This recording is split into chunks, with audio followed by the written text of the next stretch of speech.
Welcome to the CEC Report. It's the 25th of November. I'm Robert Barwick and I'm joined today by CEC leader Craig Isherwood. Welcome, Craig. Yeah, thanks, Robbie. In this week's CEC Report, global financial system crashing, replace it. And you're paying for the race to the bottom tax scam. But first, Craig, just a reminder, we're on the countdown to the 31st of December when Channel 31/Channel 44 goes off air in all the capital cities. So if you're watching this program on Channel 31 or Channel 44, just be conscious that thanks to the Turnbull government, those free-to-air public access channels will be scrapped. He's going to sell it to some mobile phone company or something, the bandwidth. So this service is over as of then on those channels. To continue watching the CEC Report weekly, which we will continue to produce this program, you have to start getting used to watching it online. And the easiest way to do that is on the CEC's website, www.cecos.com.au, or it's probably more practical to go to YouTube onto the CEC's channel and subscribe to the CEC's channel, because then as soon as the program is posted, you will get a notification. You can watch it at any time that's convenient for you. So Turnbull was successful in rubbing out Channel 44, but not the CEC, Robbie. That's right. So you missed us, Malcolm. We're still going to exist.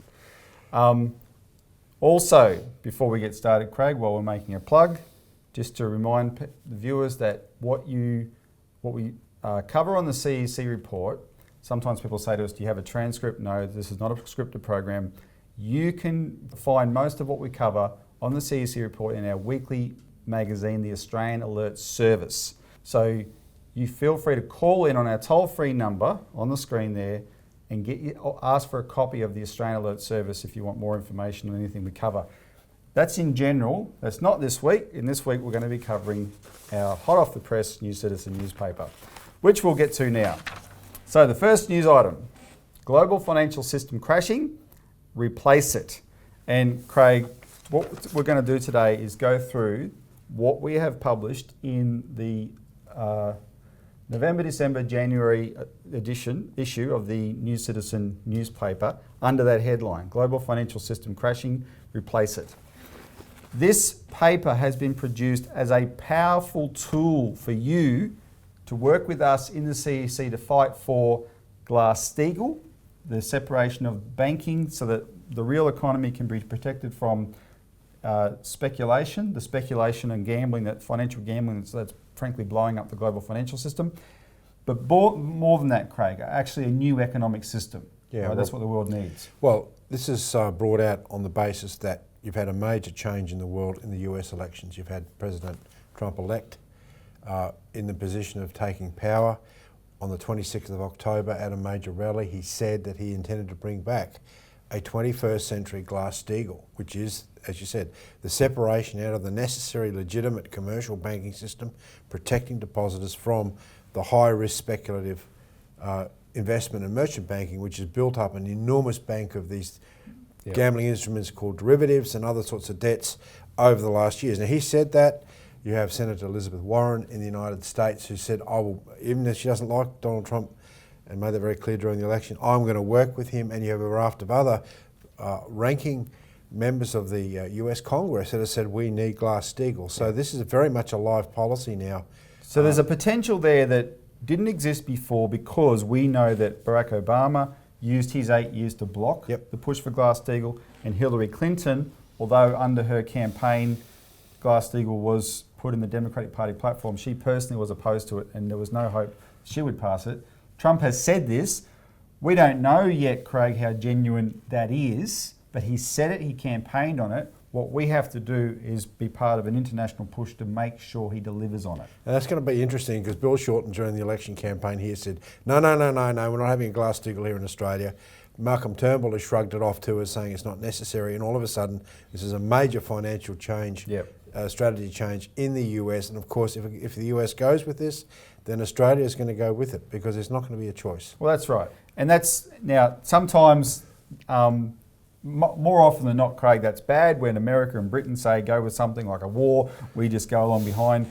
Well, we shouldn't tag along behind anything, but if you are going to do the same thing as America and Britain on something, do the thing that puts Wall Street and the City of London on a leash so that the real financial system that looks after the real economy can actually work properly. Of course, Robbie, Trump is responding to the reality of what he's hearing from the people in the United States that have been smashed by the banking system. He knew they wanted it. And also the reality that the global financial system is in a great deal of trouble.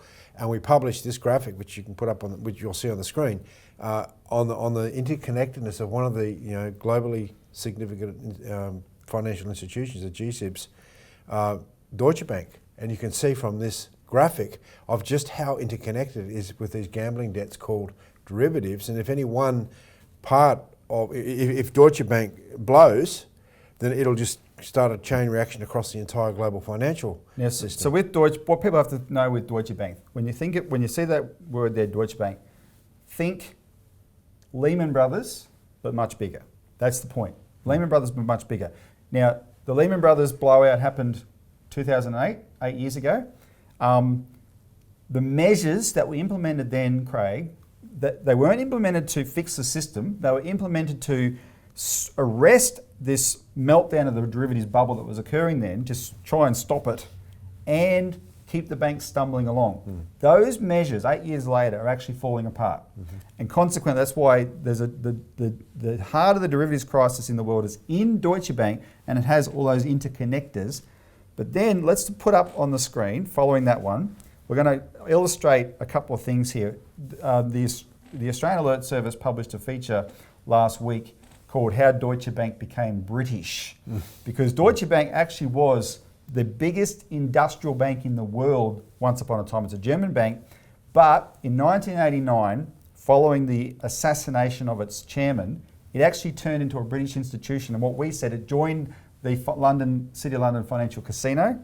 So look at the figure 1 from the front page of the New Citizen there. London banks and Deutsche Bank, derivatives exposure versus assets and deposits. And it's 2015 because that's when the last figures are available. And just look at how much their derivatives tower over their other categories, especially in the case of Deutsche Bank, Royal Bank of Scotland and Barclays. And those are trillions, people, trillions of dollars. Deutsche Bank's derivatives are all, some people say the world GDP is 70 trillion, some people say it's 50 trillion. It's a bit iffy how they measure that. Put it that way, Deutsche Bank is either more than half of global GDP or almost all global GDP, right? In terms of its derivatives. This is nuts.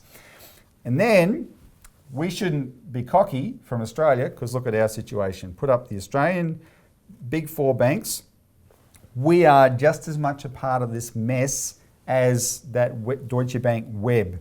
And there's a big question mark over the Commonwealth Bank because it was allowed to stop declaring the notional principal amount of its derivatives exposure in 2012. And up to that point, it had actually accelerated massively, right? So we're suspicious why it stopped declaring it. That could be double that for all we know now, right? Certainly, Australian total bank derivatives, which the Reserve Bank keeps the figures of, have gone in 2008 from $14 trillion to now $38 trillion. What was staggering, Robbie, is just in the last quarter, it jumped $6 trillion. I mean, if the GDP for Australia is about $1 trillion, that's 6 times Australia's GDP in just 3 months. I mean, what's going on here, and why aren't people screaming about this? Yep. What is the issue? What is the problem here with the regulators? So this is the pile of tinder and radioactive nuclear waste, toxic derivatives, etc. That's just ready to explode, and that's why the first thing you need is Glass-Steagall, but a new economic system. Let's take a quick break, Craig. When we come back, we will elaborate on this question of a new economic system.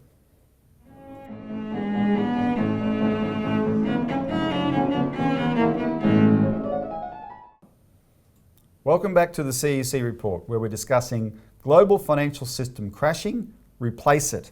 And what we're going through is the content of the CEC's very latest New Citizen newspaper, which has just been printed this week, which all the viewers should call in on the toll-free number and get a copy or copies of and join the campaign to push Glass-Steagall through. So Craig, before the break, we were talking about the derivatives crisis and the necessity for Glass-Steagall and how there's a greater potential now because Trump campaigned for Glass-Steagall. But Glass-Steagall is one part of a broader category of things that have to be done as part of not tweaking the current financial system but replacing it. And we go through a lot more detail on this on the back page, page 4 of the New Citizen. The way out, the power of ideas to change history, China's One Belt, One Road cooperation strategy. And so what we're saying, there's a couple of elements that have to be addressed. First of all, the world needs to not have globalization where you scrap all tariff barriers and all financial regulations just so multinationals could run the world financially and and countries just give way to them in terms of power and wealth. But the world does need to have economic cooperation around real investments that lift up the living standards of everybody. And the model for that, better than anything else, is China's One Belt, One Road project. Yeah, look, Robbie, the current argument is we need these free trade agreements, which is another thing that Trump has now tossed out, the Trans-Pacific Partnership. You look at that abhorrent agreement, it's basically large corporations dictating to countries how they're going to trade. And it's not got anything to do with free trade. It's not free at all. There's also the deals being done behind the scenes. And consequently, the losers are going to be the producers and the consumers. For example, Big Pharma will come in and take over all the genetic drugs, so consequently drugs will go through the roof. And that's one of the major issues that have been campaigned on that people may know about. So what you need to have is a series of robust bilateral agreements and multilateral agreements, but in the context of mutual economic development, as you said before. Something that benefits both sides. Yeah, and mutual financial arrangements and so forth. Now, one of the things that we've promoted, and we've got a picture of it on the back page, is that we need to create a national bank. We published it in our book, What Australia Must Do, the actual legislation. We published that back in 2001. You have to have a national bank in order to control the private banking system. I think that goes hand in hand with the Glass-Steagall. If we had a national banking system, then we could build large-scale infrastructure development projects, and we would need China. We would need to have the expertise that a number of these nations have developed around high-speed rail. This week in the Parliament, Anthony Albanese got up and reintroduced for the 4th time a private members bill to begin to try and get a high-speed rail from Brisbane through to Melbourne. Infrastructure Australia has got that as part of its 68 programs that the Turnbull government has approved. The problem is that there's no real commitment in our country right now. It's all talk, it's all hot air, and unless you get the sort of leadership that we had during World War II, where Curtin and Chifley put Essington Lewis in charge, and he said, look, Essington Lewis, you take over the war effort and run it like you would, what you effectively did with BHP, then we're not going to get this sort of these sorts of operations and infrastructure developments off the ground. Now, if we had, Craig, an Australian high-speed rail network, and we're the perfect place for it, we've got these big cities spread out, but they need high-speed rail connecting them.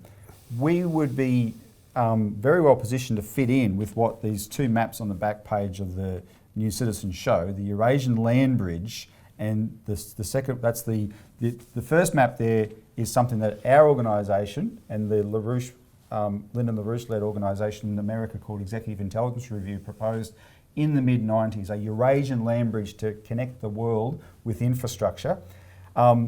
China has, the second map there, that's China's turned this into this thing called One Belt, One Road, which is the new Silk Road and the Maritime Silk Road. We would be very well positioned to fit in with those projects. You have to look at these rail projects, Robbie, as development corridors, whether they be passenger rail, high-speed passenger rail down the east coast of Australia, and that's only just one example. By having that high-speed infrastructure, you actually open up all the different regions for extra development, extra industry, moving goods around and so forth. In terms of development corridors, which is how the Chinese are looking at this, we've got things like the inland rail. I would prefer to talk about National Trunk Rail. It's a private consortium that's proposing it, but it's a much better idea. This gloves in then with Professor Lance Endersby's idea of the Australian Ring Rail, which gets exactly to what you're talking about, building a development corridor all the way around Australia from Melbourne, inland and all the way up through to Darwin, so that you can connect all these regions with actual new levels of development and trade, agriculture, mining and so forth. And that's what we need to have. It's not something that you're going to budget in terms of, how can we make a quick profit here? This is large-scale infrastructure development. It needs a 50 to 100-year plan to look at it. And that then requires a national bank, which brings us to, so we've gone from the first page of the news set to the last page. Now we're going to open it up because what we address in there, we'll deal with this one first. There's an apparatus that exists to stop this kind of idea of a national bank. And so the headline on page 3 is the British Crown's City of London Criminal Financial Empire. And if we just put that graph, the chart on the screen, which goes through, what most people don't appreciate is why they think, why does private finance, why do private banks, why do they have this kind of power? Why can't governments just deal with them? They can't because they're protected by a criminal apparatus in London, which actually uses ancient legal treaties and concessions and charters to exempt the City of London, which is the square mile beside the Thames where the banks are, from a lot of British laws, right? They're exempted, and they have been for 1,000 years, I kid you not, right? And they use that to provide the cover that then banks, crooked bankers all over the world can go and operate out of that. And that City of London thing has the protection of the Crown, so that everyone in England wants to keep the Crown and the Queen. Well, she is protecting the criminal apparatus that's destroying their economy, frankly, and every other economy.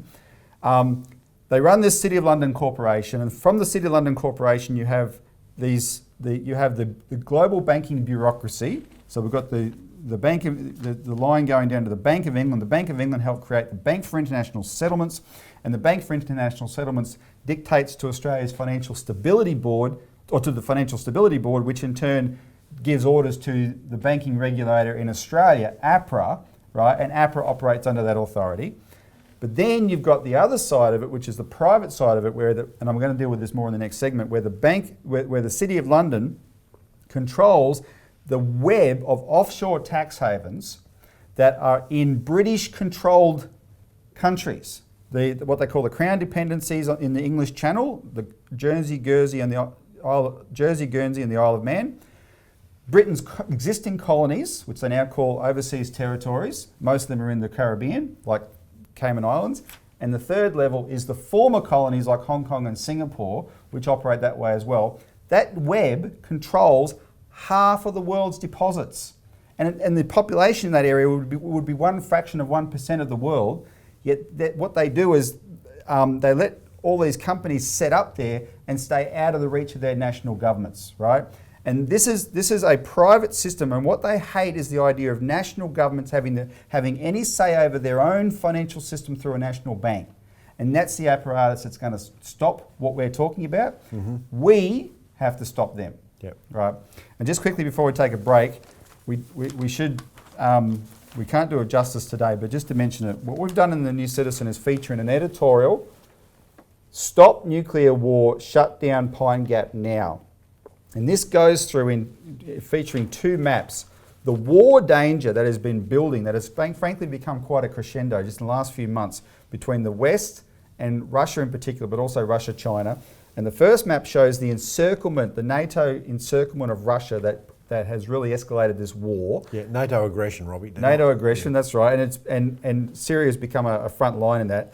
The second one shows how Australia, by virtue of installations like Pine Gap, which provide guidance for American nuclear missiles and drone strikes and that, we've made ourselves a target in such a war. We need our own independent foreign policy. We discussed this last week on the CEC report. Paul Keating's called for it. The late Malcolm Fraser called for it. Australia does need an independent foreign policy. Donald Trump has made some interesting comments in regard to this. He seems to want to de-escalate it. That's fine. But regardless of what America does, we need an independent foreign policy anyway. That war danger is actually driven by this City of London apparatus, right? Because they see these China developments that we've been talking about, which has really improved the wealth of the East. And they see it as a mortal threat to the Anglo-American Atlantic system. But instead of agreeing to change their system so that Europe and America can get wealth back, up until now they've said, no, we would prefer to fight you in a war to keep you down, yeah, right? And absolutely. that's got to stop. Mm-hmm. Okay, let's take another break. When we come back, we're going to talk more about this offshore system.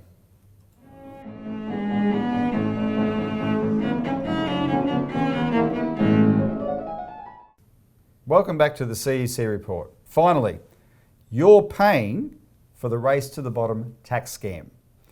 And Craig, that's a deliberately clever title there, mm-hmm. Play on bottom of the harbour. Yep. That was a real tax scam. What I've just called a tax scam, people wouldn't acknowledge as a tax scam, or the authorities wouldn't, but it's a bigger one than bottom of the harbour. So why we're going to discuss this? This week, if you follow the news, there's a huge flap in Parliament over where the backpackers who pick our fruit, they come to Australia to work, frankly, and the farmers want them. The farmers desperately need them. And until a few years ago, they didn't pay any tax, all right? And then the government legislated, well, we're going to charge the taxpayers, backpackers, tax because we've got to balance the budget. So in the legislation it says 32%, kicks in as of January. So there's a big fight. Should it be 32%? Should it be 19%? Or should it be 10%?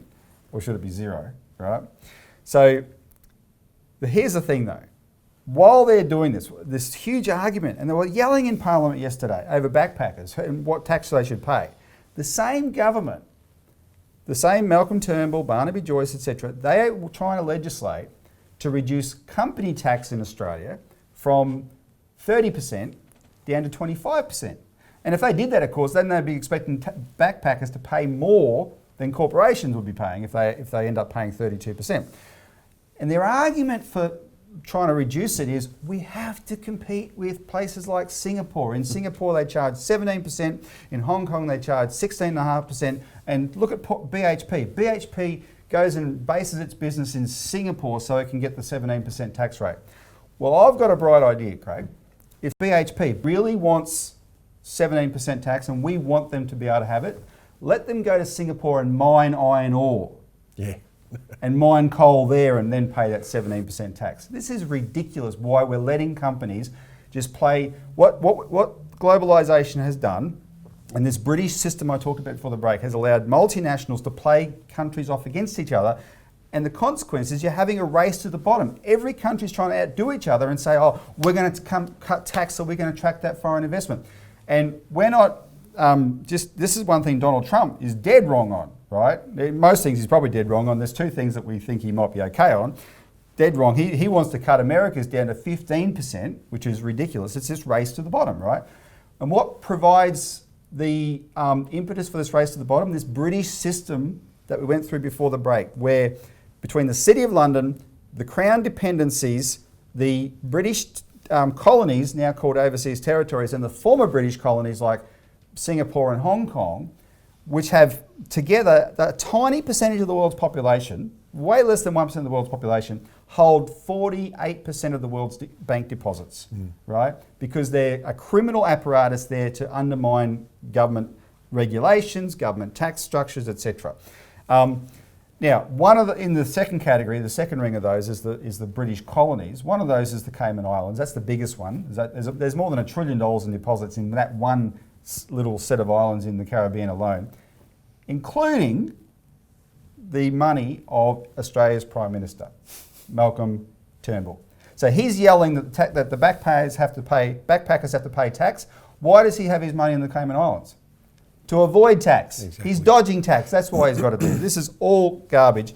So Craig, as per our discussion about having a new economic system, isn't it time that we cleaned up, nations joined together, united to clean up this British apparatus as well? You've illustrated a political problem, Robbie. It's not a financial problem. We know what the solutions are. You've got Glass-Steagall. If you had a national bank, you could expend large amounts of credit directed into actual infrastructure development projects, increase the capability for the tax base, and actually employ more people.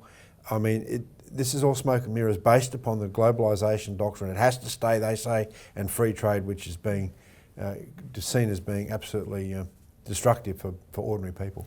Yep. All right. Well, so we've run out of time, but get the copy of the New Citizen. Thanks for tuning in, and tune in next week for more of the CEC Report.